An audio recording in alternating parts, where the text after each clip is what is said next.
सीता के वचन सुनकर वानर शिरोमणि हनुमान जी ने उन्हें सांत्वना देते हुए कहा, देवी मैं श्री रामचंद्र का दूत हनुमान हूँ और आपके लिए संदेश लेकर आया हूँ। विदेह नंदिनी श्री रामचंद्र और लक्ष्मण सकुशल हैं और उन्होंने आपका कुशल समाचार पूछा है। रामचंद्र जी केवल आपके वियोग में दुखी और शोक काकुल रहते हैं। उन्होंने मेरे द्वारा आपके पास अपना कुशल समाचार भेजा है और तेजस्वी लक्ष्मण जी ने आपके चरणों में अपना अभिवादन कहलाया है। पुरुष सिंह श्री राम और लक्ष्मण का समाचार सुनकर देवी सीता के संपूर्ण अंगों में हर्ष जनित रोमांच हो आया और उनका मुरझाया हुआ हृदय कमल खिल उठा। विषादग्रस्त मुखमंडल पर आशा की किरणें प्रदीप्त होने लगी। इस अप्रत्याशित सुखद समाचार से उनके मृत प्राय शरीर में नवजीवन का संचार किया। तभी अकस्मात सीता को ध्यान आया कि रामदूत कहने वाला यह वानर कहीं स्वयं मायावी रावण ही ना हो। यह सोचकर वह वृक्ष की शाखा छोड़कर पृथ्वी पर चुपचाप बैठ गई और बोली, हे मायावी, तुम स्वयं रावण हो और मुझे छलने के लिए आए हो। इस प्रकार के छल प्रपंच तुम्हें शोभा नहीं देते और न उस रावण के लिए ही ऐसा करना उचित है। और यदि तुम स्वयं रावण हो तो तुम्हारे जैसे विद्वान सशस्त्र पंडित के लिए तो यह कदापि शोभा नहीं देता। एक बार सन्यासी के भेष में मेरा अपहरण किया, अब एक वानर के भेष में मेरे मन का भेद जानने के लिए आए हो। धिक्कार है तुम पर और तुम्हारे पंडित्य पर। यह कहते हुए सीता शोक मग्न होकर जोर जोर से विलाप करने लगी। सीता को अपने ऊपर संदेह करते हुए देख हनुमान को बहुत दुख हुआ। वे बोले, देवी आपको भ्रम हुआ है, मैं रावण या उसका गुप्तचर नहीं हूँ। मैं वास्तव में आपके प्राणेश्वर राघवेंद्र का भेजा हुआ दूत हूँ।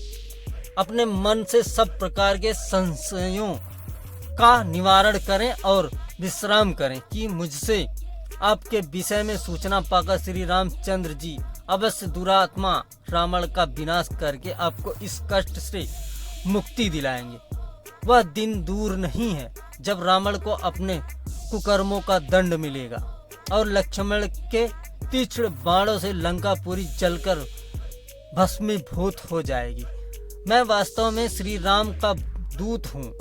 वे वन वन में आपके वियोग में दुखी होकर आपको खोजते फिर रहे हैं। मैं फिर कहता हूँ कि भरत के भ्राता श्री रामचंद्र जी ने आपके पास अपना कुशल समाचार भेजा है और शत्रुघ्न के सहोदर भ्राता लक्ष्मण ने आपको अभिवादन कहलाया है। हम सबके लिए यह बड़े आनंद और संतोष की बात है कि राक्षस राज के फंदे में फंसकर भी आप जीवित हैं। अब वह दिन दूर नहीं है जब आप पराक्रमी राम और लक्ष्मण को सुग्रीव की असंख्य वानर सेना के साथ लंकापुरी में देखेंगी। वानरों के स्वामी सुग्रीव रामचंद्र जी के परम मित्र हैं।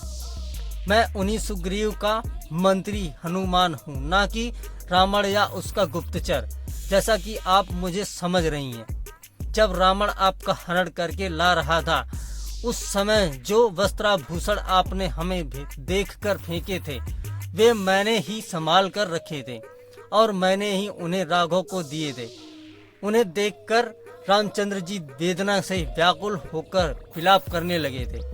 अब भी वे आपके बिन वन में उदास और उन्मत्त होकर घूमते रहते हैं। मैं उनके दुख का वर्णन नहीं कर सकता। हनुमान के इस विस्तृत कथन को सुनकर जानकी का संदेह कुछ दूर हुआ, परंतु अब भी वह उन पर पूर्णतया विश्वास नहीं कर पा रही थी। वे बोली, हनुमान तुम्हारी बात सुनकर एक मन कहता है कि तुम सच कह रहे हो। मुझे तुम्हारी बात पर विश्वास कर लेना चाहिए, परंतु मायावी रावण के छल प्रपंच को देखकर मैं पूर्णतया आश्वस्त नहीं हो पा रही हूँ। क्या किसी प्रकार तुम मेरे इस संदेह को दूर कर सकते हो?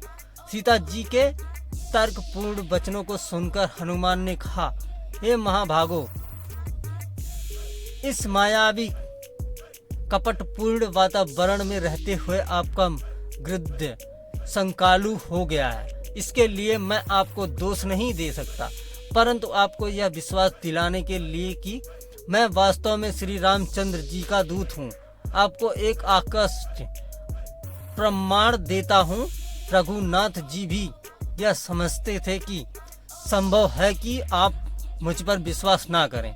उन्होंने अपनी यह मुद्रिका दी है, इसे आप अवश्य पहचान लेंगी। यह कहकर हनुमान ने रामचंद्र जी की वह मुद्रिका सीता को दे दी, जिस पर राम का नाम अंकित था।